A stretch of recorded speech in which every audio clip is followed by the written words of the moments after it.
عمل کے بغیر۔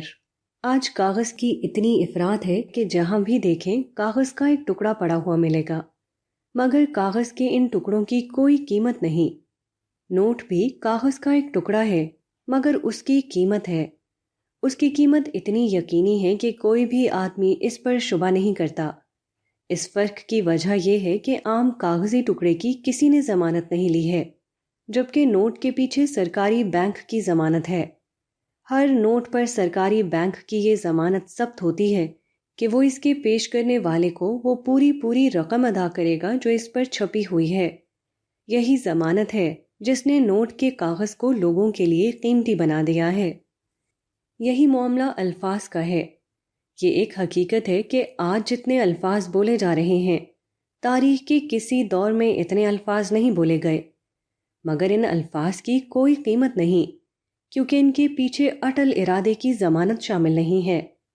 آپ سے ایک شخص وعدہ کرتا ہے کہ وہ آپ کا فلاں کام کر دے گا، مگر جب آپ مقررہ وقت پر اس کی حمایت مانگتے ہیں تو وہ بہانہ کر دیتا ہے۔ آپ مذکورہ شخص کے پاس جو چیز لے کر گئے وہ اس کے بولے ہوئے الفاظ تھے۔ جب اس نے اپنا وعدہ پورا نہیں کیا تو گویا اس نے اپنے الفاظ کی قیمت ادا نہیں کی۔ اس نے الفاظ کا کاغذ تو دے دیا، مگر جو عمل اس کاغذ کی قیمت تھا اس کو دینے کے لیے تیار نہ ہوا۔ اس کے بولے ہوئے الفاظ ردی کاغذ کے ٹکڑے تھے، نہ کہ بینک کا جاری کیا ہوا نوٹ۔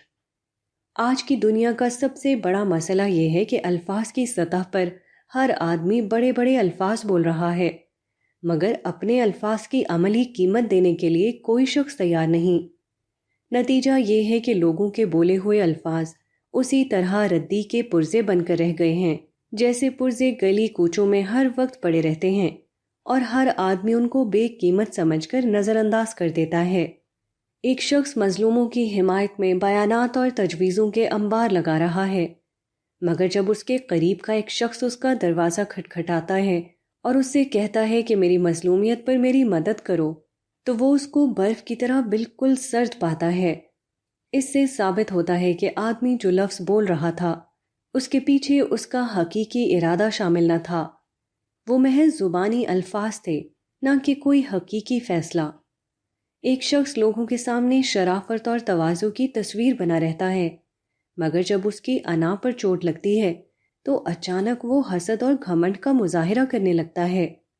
اس سے معلوم ہوا کہ اس کی شرافت محض ظاہری تھی، وہ اس کی روح میں اتری ہوئی نہ تھی۔